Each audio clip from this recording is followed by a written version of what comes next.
Assalamualaikum warahmatullahi wabarakatuh. Selamat pagi anak-anak. Hari ini kita belajar tema 3, Subtema 3, pembelajaran 1. Sebelum kita memulai pelajaran hari ini, sebaiknya kita membaca doa terlebih dahulu. Membaca doa dimulai.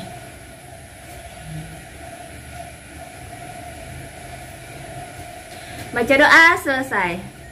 Sebelum kita memasuki materi kita hari ini, sebaiknya anak-anak ibu baca tujuan pembelajaran kita hari ini. Tujuan pembelajaran bisa anak-anak ibu baca di samping ibu.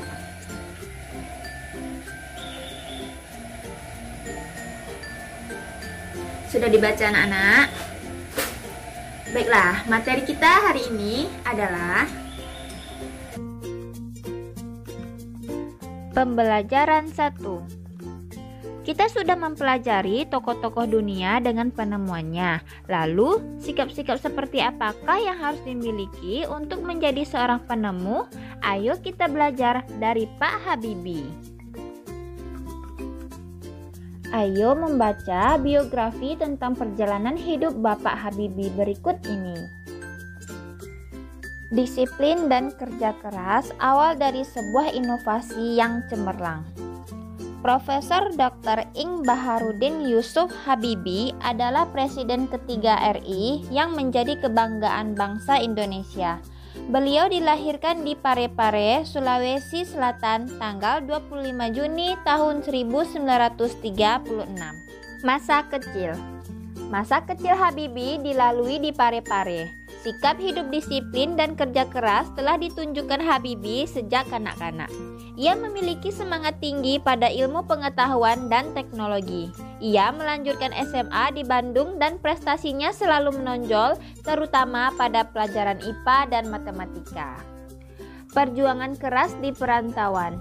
Didukung oleh kemauan keras untuk belajar, selepas SMA beliau masuk di ITB atau Institut Teknologi Bandung.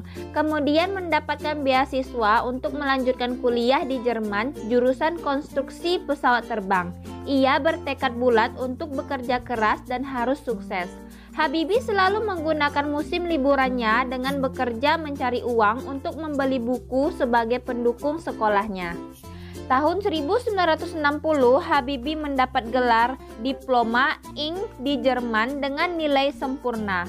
Ia bekerja di industri kereta api Jerman dan berhasil menemukan cara untuk membuat 1000 wagon kereta api berkekuatan tinggi.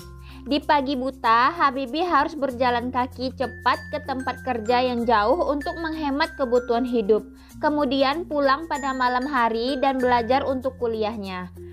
Tahun 1965, Habibie mendapat gelar Doktor Insinyur dengan nilai sangat sempurna. Buah dari kerja keras. Habibie kemudian bekerja di industri pesawat terbang Jerman. Karena sikap disiplin dan kerja keras, karirnya terus naik hingga dipercaya menjadi Vice President sekaligus Direktur dan Penasehat Senior bidang teknologi. Ia menjadi satu-satunya orang Asia yang berhasil menduduki jabatan bergengsi di perusahaan pesawat terbang Jerman. Kecintaan pada tanah air.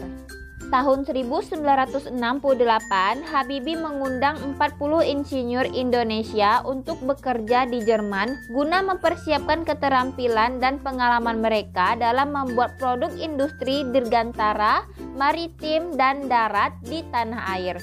Tahun 1974, Habibie diminta pulang ke tanah air dan menjadi penasehat pemerintah di bidang teknologi pesawat terbang.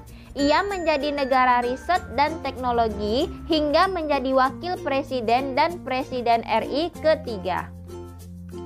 Prestasi cemerlang buah dari disiplin dan kerja keras.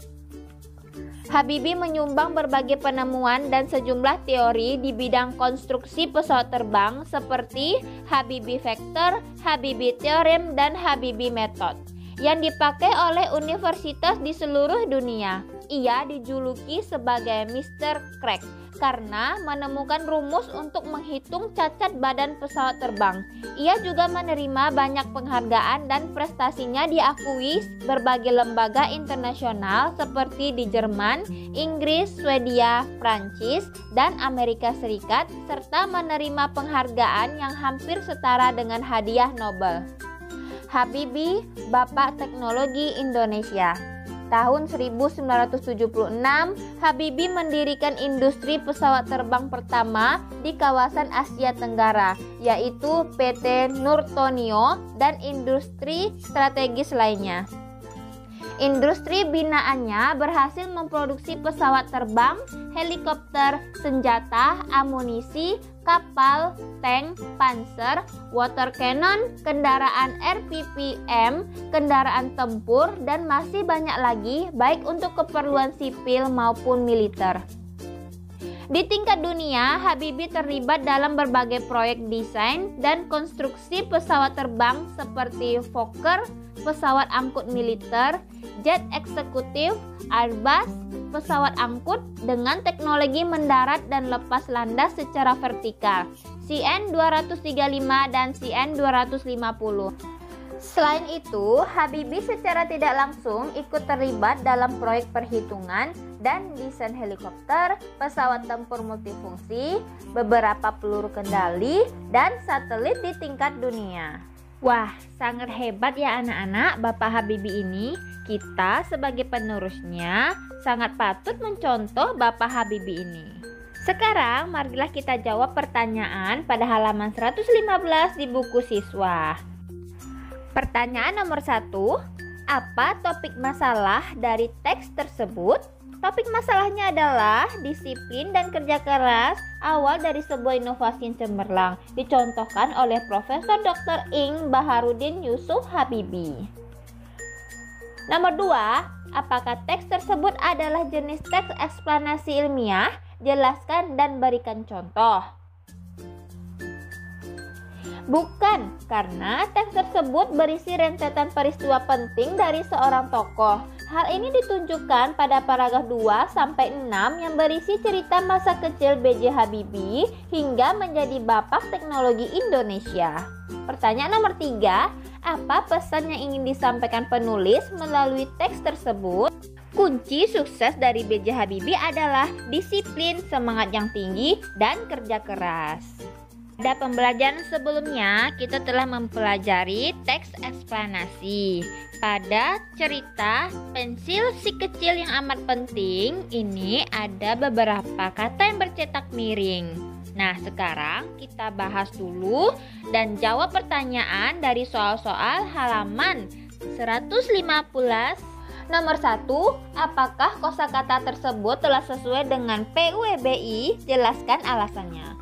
Kosakata tersebut belum sesuai dengan pedoman umum ejaan bahasa Indonesia karena kosakata tersebut biasa digunakan pada acara nonformal seperti saat berbicara kepada teman dalam kehidupan sehari-hari. Nomor 2, di mana dan kapan biasanya kamu menemukan penggunaan kosakata tersebut? Di lingkungan sekitar saat berbicara dengan teman dalam kehidupan sehari-hari. Nomor 3, kapan saat-saat kita dapat menggunakan kosakata tersebut dan saat kapan kita sebaiknya tidak menggunakan kata-kata tersebut? Jelaskan alasannya.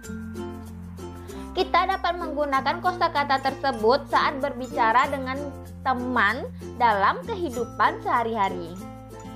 Berkaitan dengan hal tersebut, tahukah kamu apakah yang dimaksud dengan kosakata baku?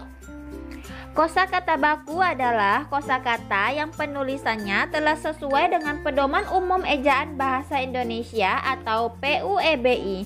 Sebaliknya, kosakata non baku adalah kosakata yang penulisannya tidak sesuai dengan Pedoman Umum Ejaan Bahasa Indonesia atau PUEBI. Kosakata baku wajib digunakan dalam tulisan ataupun percakapan pada acara-acara formal. Kosakata non baku boleh digunakan dalam bahasa percakapan pada acara non formal, seperti saat berbicara kepada teman dalam kehidupan sehari-hari. Sekarang mari kita isi tabel berikut mengenai kosakata non baku pada teks eksplanasi pensil si kecil yang amat penting dan artinya dan kosakata bakunya, yaitu alternatif jawaban dari Ibu. Yang pertama, gimana sih arti katanya? Kata tanya untuk menanyakan kondisi atau cara. Kosakata bakunya harusnya bagaimana? Nomor 2, kosakata tidak bakunya yaitu bikin, artinya menciptakan sesuatu. Seharusnya kata bakunya adalah membuat.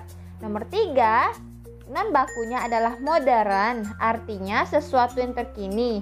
Kata bakunya harusnya modern, gak pakai E ya, langsung aja modern. 4, zaman, artinya rentang waktu yang menandai sesuatu. Kata bakunya seharusnya zaman, pakai Z ya anak-anak. Nomor 5, dipakai, artinya memanfaatkan sesuatu. Kata bakunya harusnya dipakai. 6, gampang, artinya menunjukkan sesuatu yang dilakukan tanpa hambatan. Seharusnya kata bakunya yaitu mudah. Nomor 7, non bakunya terus, artinya menunjukkan sesuatu yang terjadi belakangan. Harusnya kata bakunya yaitu kemudian. Nomor 8 itu non bakunya dibikin, artinya itu diciptakan. Harusnya kata bakunya yaitu dibuat. 9, non bakunya ngembangkan, artinya itu meningkatkan kualitas. Seharusnya kata bakunya adalah mengembangkan. 10, non bakunya buat, artinya menunjukkan tujuan. Kata bakunya untuk. 11, non bakunya hancurkan, artinya dari kondisi utuh menjadi bagian yang lebih kecil. Harusnya kata bakunya adalah menghancurkan. 12, non bakunya sama, artinya menyatakan suatu hal bersama hal yang lain. Kata bakunya seharusnya dengan. 13, non bakunya adalah banget, artinya lebih dari yang biasa. Harusnya kata bakunya sekali. Non baku yang ke-14 yaitu kalau nggak salah, artinya menunjukkan kemungkinan yang akan terjadi. Kata bakunya kalau tidak ada. Non baku yang ke-15 bakal, artinya menyatakan bahwa sesuatu akan terjadi. Kata bakunya akan. Non baku 16 yaitu waktu lagi, artinya menunjukkan waktu suatu pekerjaan. Kata bakunya seharusnya saat sedang. Terakhir, non bakunya nggak bisa bikin, itu artinya menyatakan sesuatu gagal diciptakan.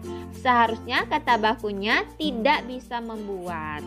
Lanjut, kita membuat kalimat efektif menggunakan kosakata baku dari latihan yang sudah kita bahas tadi. Yang pertama, bagaimana cara membuat tubuh menjadi gemuk? Nomor 2, banjir membuat rumah warga tergenang air setinggi 1 meter. 3, saat ini peralatan kedokteran semakin modern. 4, zaman sekarang kita bisa mencari uang lewat internet. 5, komputer dapat dipakai untuk menyimpan data-data penting. 6, memasak nasi menjadi lebih mudah sejak ada Magicom. 7, setelah pulang sekolah, Erik kemudian tidur. 8, patung itu dibuat dengan cara dipahat. 9, Benny terus mengembangkan bakatnya agar bisa juara. 10, Ira membeli buku untuk adiknya. 11, bom itu mampu menghancurkan seluruh gedung. 12, dengan adanya telepon kita bisa menghubungi seseorang dari jarak jauh. 13, pemandangan matahari terbenam terlihat cantik sekali. 14, bersantai kurang lengkap kalau tidak ada kopi. 15, tumbuhan akan mati jika tidak disiram. 16, jangan berbicara saat sedang makan. 17, walaupun memiliki uang banyak, hal itu tidak bisa membuat Riko bahagia. Sudah jelas? Mari kita lanjut. Sekarang, amati proses distribusi dalam kegiatan ekonomi berikut ini. Bagaimana pengaruh alat transportasi modern terhadap penyebaran barang-barang hasil produksi pertanian, perikanan, dan industri? Berikan beberapa contohnya. Yang kedua, apa yang akan terjadi pada kehidupan masyarakat jika tidak terdapat beragam alat transportasi modern seperti pesawat terbang, kapal laut, kereta api, dan truk kargo? Sekarang, tuliskan jawabanmu pada diagram berikut ini. Alternatif jawaban dari Ibu, beragam hasil produksi, antara lain bahan makanan, perangkat elektronik, pakaian, obat-obatan, bahan bangunan, dan kendaraan. Ketika ada alat transportasi kehidupan masyarakat, distribusi barang-barang kebutuhan lebih merata, harga barang tetap stabil, menjaga dan meningkatkan ekonomi masyarakat pada suatu wilayah, mendukung pembangunan dan mendukung pemerataan kesehatan. Ketika tidak ada alat transportasi kehidupan masyarakat, distribusi barang-barang kebutuhan tidak merata, harga barang mahal, ekonomi masyarakat tidak stabil, menghambat pembangunan, dan kesehatan tidak merata. Pada buku siswa halaman 119 ini mengenai analisa rangkaian listrik. Apa sih persamaan dan perbedaan rangkaian seri dan rangkaian paralel? Perbedaannya, pada rangkaian seri disusun sebaris, terdiri dari satu jalur rangkaian, mati satu, mati semua, dan hemat kabel. Pada rangkaian paralel disusun berderet, terdiri dari dua atau lebih rangkaian, satu mati, yang lainnya tetap berfungsi, dan boros kabel. Persamaannya yaitu untuk menyalakan peralatan listrik. Demikianlah pembelajaran kita hari ini. Untuk lebih memahami materi yang telah Ibu sampaikan, silahkan baca bukunya di rumah atau putar-putar terus video yang telah Ibu berikan. Jika kurang paham, silahkan bertanya kepada kedua orang tuanya, kakak atau abangnya ada di rumah. Ibu akhiri, wassalamualaikum warahmatullahi wabarakatuh.